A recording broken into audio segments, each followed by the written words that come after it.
Bienvenue à vous, chers téléspectateurs, à cette nouvelle sortie d'Info Pacifique. Voici les titres qui seront développés à ce journal. Ce vendredi 14 août ramène le 229e anniversaire de la cérémonie du bois caïman, un événement d'une importance capitale dans la lutte des esclaves et a abouti à la création de la première république du monde le 1er janvier 1804. Le président de la République, Jovenel Moïse, laissera le pays dimanche prochain à destination de Saint-Domingue pour prendre part à l'investiture de son homologue fraîchement élu, Luis Abinader Corona. 111 personnes sont déjà assassinées entre le 1er juin et 28 juillet à Cité-Soleil, où les gangs armés continuent d'imposer leurs lois, selon un nouveau rapport du Réseau national de défense des droits humains RNDDH acheminé à la télé-radio Pacifique ce vendredi 14 août. Installation vendredi du nouveau conseil exécutif de l'Université d'État d'Haïti. Fritz Desormes et Jacques Blaise gardent leur poste respectivement comme recteur et vice-recteur à la recherche, alors que le professeur Hérold Toussaint perd son poste de vice-recteur aux affaires académiques au profit du professeur Jean Poincy. Restez branchés à l'état, c'est tout de suite. Si vous jugez que cette vidéo est intéressante, n'hésitez pas à liker et partager la vidéo. Et surtout, n'oubliez pas de vous abonner à cette chaîne et activer la cloche de notification pour ne pas louper aucune de nos vidéos. Nous sommes de retour pour vous présenter le journal en détail. Ce vendredi 14 août ramène le 229e anniversaire de la cérémonie du bois caïman, un rassemblement d'esclaves marrons considéré comme l'élément déclencheur de la guerre de l'indépendance menée par des esclaves dans la colonie de Saint-Domingue. Notons qu'aucune activité officielle n'a été organisée par le gouvernement pour marquer cette date ô combien symbolique dans l'histoire nationale. Le président de la République, Jovenel Moïse, laissera le pays ce dimanche pour participer à la cérémonie d'investiture du nouveau président dominicain Luis Abinader Corona. Le chef de l'État, qui sera accompagné du chancelier haïtien Claude Joseph, en profitera pour s'entretenir avec le nouveau président dominicain sur des dossiers relatifs aux relations bilatérales. Entre le 1er juin et 28 juillet 2020, au moins 111 personnes ont été assassinées dans la commune de Cité-Soleil, selon le dernier rapport du Réseau national de défense des droits humains RNDDH. 48 personnes sont portées disparues, alors que 20 autres sont blessées par balle, toujours selon ce rapport du RNDDH. Assassinats, viols, détournement de véhicules ou séquestration, les gangs armés continuent d'imposer leurs lois dans cette commune abandonnée au gré des bandits. En face, les agents de la PNH ne disposent pas de moyens proportionnels pour contrecarrer les actes des malfrats. Les policiers cantonnés au commissariat de la zone ont dû même à 2 reprises abandonner leur poste en vue de s'échapper aux assauts des bandits. Fort de ce constat, le RNDDH invite les autorités politiques à mettre fin à la protection des gangs armés et les traduire par devant la justice. L'organisme de défense des droits humains a aussi mis l'accent sur la nécessité de doter la PNH de moyens adéquats afin de freiner les actions des bandes armées. Les responsables de l'unité de lutte contre la corruption disent condamner l'incendie de 2 véhicules appartenant à l'institution le jeudi 13 août lors de l'audition de l'ancien sénateur Yuri Latortue. L'ULCC dénonce également des menaces verbales proférées à l'endroit des employés de l'institution à la même occasion. Réitérant sa volonté de continuer son travail d'enquête selon la loi, l'ULCC invite le parquet de Port-au-Prince à mettre l'action publique en mouvement contre les auteurs et co-auteurs des actes de violence perpétrés contre l'institution. Voulant poursuivre les travaux de réparation et de curage du canal Bétel à Carrefour Rita et Fleuriot, la mairesse de la commune de Tabar dénonce le comportement d'un propriétaire de chantier qui a érigé un mur autour du canal. Selon Nice Simon, ce mur construit malgré plusieurs avertissements de la mairie empêche la poursuite des travaux d'aménagement au sein de la dite commune. Pendant que je encourage le business dans la commune, mais en même temps, il faut que je protège la vie et bien citoyens. Nous connaissons que Carrefour Rita un carrefour qui toujours un pile problème dans la question d'inondation. Alors, l'entreprise ça vient établie dans Tabar, malgré support, malgré toutes les recommandations que nous faisons pas accepter. yo vini yo prend canal là que nous avons constaté là canal Kafourita qui rentrait exactement yo rentrer dans business là. Dans plan que yo te bail là yo pas jamais dit que canal t'a rentré en dedans fait partie de business là. Que tout le monde connaît que li pas normal. Kafourita déjà son carrefour qui toujours en pile problème, canal Betel a toujours en pile problème. Nous pas jamais accepter que yon monde particulier, li pas gen parking pour prendre canal là, li couler béton sous lui et puis li fait comme parking ni. Nous pas accepter les c'est raison ça qui fait nous la jodi pour nous capable venir pour nous constater parce que nous pas capable parler dans bouche. Faut que réalité nous-mêmes comme journalistes que nous capables Kafourita son problème lié nous avons un projet avec USAID dans question canal nous obligés de camper à cause de moun qui construit ce canal pour nous capables gérer question ensemble avec eux. Le Conseil national des coopératives CNC de concert avec l'Association nationale des pêcheurs haïtiens ANPH a bouclé 3 journées de formation ce vendredi à l'intention de plusieurs pêcheurs des différents départements du pays autour des techniques de montage de coopératives, une activité qui vise à promouvoir le développement du secteur de la pêche en permettant aux pêcheurs de mieux gérer leurs finances. Selon le président de l'ANPH, Marseillus Joseph Wilto, on l'écoute. Nous-mêmes, nous venons là aujourd'hui, nous venons pour une formation pendant 3 jours pour nous capables de tourner dans la filière pêche là, pour nous organiser économiquement. Parce que nous connaissons bien l'association pêcheur, c'est association dans le cadre d'activités organisationnelles, structurelles qui est liée, ça nous capable de dire organisation en termes politiques, mais nous connaissons coopérative là lui-même, c'est en termes économiques. C'est ça que fait nous faire des marches vers CNC pour nous capables de mettre des structures économiques là en dans coopérative des pêcheurs, parce que je dis à nous avec 1700 km de côte que Haïti gagne, avec près de 72 000 familles qui dans le secteur ça, nous croyons important pour nous permettre que filière ça lui développer et lui capable de générer revenus pour toute la population. Et avec ça, nous avons implanté structure coopérative en d'association, c'est pour nous capable de relancer l'économie au niveau des associations de base. Et chaque fois, nous mettons un ingrédient comme ça en d'association, nous permettent que yo même yo grandi et yo gain autonomie financièrement. Parce que je dis à la pêche là, c'est 2-3 grains de monde qui kembel dans mer et ils stigmatiser pêcheurs qui parlent dans la mer directement qui parlent pour poisson, mais nous voulons changer l'économie.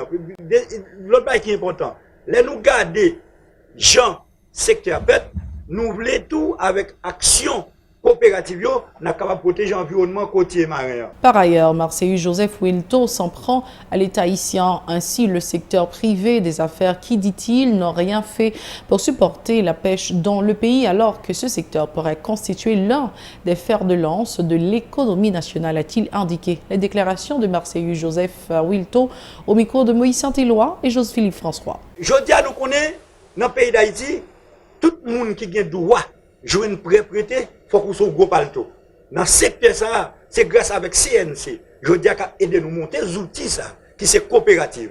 Ça fait nous dit, association sont des outils politiques, et puis coopérative là sont des outils économiques. Mais il faut que tu aies non dans le pays, pour être capable de jouer l'argent, prêter la banque. Quand on pêche, pour passer pour jouer l'argent, prêter la banque. Quel que soit le gens, tu as organisé un gros groupe dans le pays, qui a mis à craser quand même, parce que pêcheurs sont considérés comme un monde marginalisé, c'est pas un monde qui doit prêter de l'argent. Nous avons une histoire bancaire dans le pays d'Haïti. Moi, je ne sais pas, c'est la presse toute la journée, nous entendons qui déblosaille, qui pète par rapport des gens situation dans le pays. Nous-mêmes, nous croyons dans la coopérative. Ce n'est pas qu'une coopérative, 12% non, le mois non, ça en 2004 là, ça voulait 54%, tout le monde non, mais nous-mêmes, nous allons aller vers la coopérative des jardins.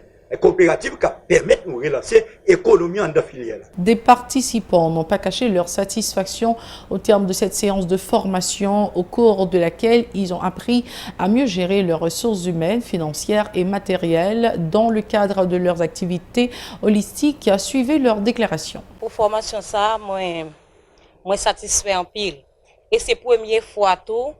Nous jouons genre de formation ça dans le secteur, parce que le secteur, c'est un secteur qui est négligé en pile. Et c'est là que nous venons apprendre bien de coopérative, parce que nous-mêmes, nous avons pensé coopérative là, c'était un bagage blague lié. C'est dans la formation ça, nous venons coopérative pour une blague. Je suis satisfait, parce que normalement, nous avons fonctionné de manière informelle, parce que et fonctionner dans le cadre d'association et ou pas gagner ça un mode de gestion qui vous permet de gagner des économies qui peut être association venir rentable. À partir des formations ça nous surtout dans le cadre de gestion des coopératives et nous sentons que nous bien armés côté nous pas rendre les coopératives des entreprises qui gérer l'argent tout qui vont permettre la vie pêcheur de changer. Ils parlent plus productif, ils parlent beaucoup plus performant tout et puis ils parlent entrer dans la société économiquement parce que pêcheur parce que dans la formation ça nous apprendre comment tout pour nous générer revenus. Haïti Éducation, installation ce vendredi du nouveau conseil exécutif de l'Université d'État d'Haïti lors d'une cérémonie tenue à Pétionville en présence du chef du gouvernement Joseph Jout. Fritz Desormes, qui conserve son poste de recteur, a dans son intervention réclamé une augmentation des fonds alloués à l'Université d'État d'Haïti dans le budget national. En vue de favoriser un meilleur fonctionnement de l'UEH, le recteur fait un plaidoyer autour du pouvoir central en vue d'accorder au moins 2% du budget au plus grand centre de formation supérieure du pays. Nous connaissons pour étudiants, nous apprendre, pour arriver à jouer une connaissance, faut des professeurs, bons gens professeurs. Dans l'UEH, nous faisons professeurs en pile exigence, sous grade académique, sous compétence, sous expérience. Qu'on y est là, nous gagnons gros qu'est sauté. Nous commençons perdu en pile dans yo. Un problème d'à confronter et cap vinn pi malouk chaque jour passé, c'est conditions la vie professeur nous yo. C'est quantité l'argent y a touché, c'est l'argent ça a perdu valeur. Dans l'année 2013, l'université a fait un gros effort. Salaire minimum d'un professeur plein temps t'est arrivé 60 000 gouttes, qui te vaut dans le moment ça $1,500 américains, dollar te vaut 40 gouttes. Journée jeudi, ou besoin plus passer 120 gouttes pour $1, qui donc 3 fois la valeur. Et puis, ça n'est pas augmenté. 60 000 gouttes là viennent tourner $500. Les retirer impôts et taxes sous lui, paraît en pile. Pour manger, boire, dormir, l'école Timoun. Ça veut dire, professeur, nous n'avons pas arrivé satisfaire tout besoin. Gagner en dans famille. Situation ça, bail en pile tête chargée. Nous connaissons l'État pas qu'à faire tout. N'a pas demandé pour satisfaire besoin de base nous. De quoi pour nous un levier pour nous chercher l'autre ressource, bon l'autre côté partenaire. C'est ça protocole d'accord UEH chaque l'État a cherché régler. De son côté, l'ancien vice-recteur aux affaires académiques Hérold Toussaint invite son successeur à poursuivre les travaux qu'il a déjà entamés au sein du Conseil. Le sociologue a cité en exemple l'introduction de certains cours ayant rapport avec l'éducation à la citoyenneté dans le cursus universitaire. Je savais sourire avec le recteur, je savais rire et je savais sourire avec le vice-recteur. Et c'est extrêmement important pour le pays. Je dis bien au-delà de nos désaccords, au-delà de nos problèmes, nous savions rire, nous savions sourire au nom du bien commun. Parce qu'il fallait défendre ce patrimoine commun qu'est l'Université d'État d'Haïti. Je ne veux pas maudire. Dans le pays, ça, nous aimons maudire. Surtout, il a perdu pouvoir. Et tous mes actes durant ces 4 ans ont été mus par cette vision. Je profite de cette occasion pour demander une dernière faveur aux douaniers et aux responsables des entités de province et des entités de province. Vous allez me pardonner cette expression. De ne pas boycotter le cours université, société et université que nous avons mis en place en 2018 en vue d'aider nos jeunes à tisser des liens entre eux. C'est la raison pour laquelle nous avons introduit ce cours à l'Université d'État d'Haïti. Heureusement, le vice-recteur Poincy est là. Université, société et citoyenneté, un cours adressé à l'ensemble des jeunes qui franchissent les portes de l'université. Tant pis, s'il vous plaît, messieurs. Pas dire passer ces bagailles avec Toussaint, nous allons le craser pour ça. Et vous savez, chers amis, nous fait 1 an, nous ne pouvons pas payer professeur. Chance femme, Quelques jours, quelques heures avant de quitter le rectorat, tout professeur, même directeur des hommes, ça, parce que le recteur des hommes avait appuyé 100% secours, université, société, citoyenneté. Le recteur des hommes, peut-être ou pas connaît, semaine ça, tout professeur qui était fait courir, il a fait 1 an, il n'a pas touché. Tout professeur touché pour ça. C'est le temps de passer au journal international. Restez branchés. Bienvenue à la deuxième partie du journal. Nous sommes maintenant à l'étranger. La situation se dégrade en Espagne et en France. La France et l'Espagne constatent depuis plusieurs jours une augmentation des contaminations. Pour contrer cette dégradation sanitaire, les deux pays ont mis en place une série de mesures. Devant les 3000 nouveaux cas enregistrés dans le pays 2 jours de suite, les discothèques, bars de nuit et salles de danse devront refermer leurs portes et les restaurants ne pourront plus accueillir de clients après minuit. Au terme d'une réunion d'urgence, les autorités sanitaires de toutes les régions et le ministre de la Santé, Salvadorilla, ont pris à l'unanimité une série de mesures pour endiguer la propagation du virus.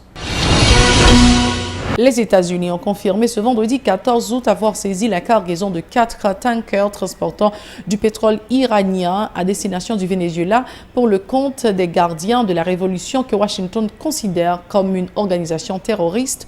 Plus d'1 million de barils de pétrole ont été saisis, ce qui représente la plus grosse saisie américaine de pétrole iranien, a précisé le ministère américain de la Justice dans un communiqué confirmant des informations publiées par le Wall Street Journal. Le ministère américain de la Justice avait déposé le 2 juillet devant un tribunal fédéral de Washington une plainte et un mandat de confiscation pour les cargaisons de pétrole Bella, Bering, Panding et Luna en route vers le Venezuela.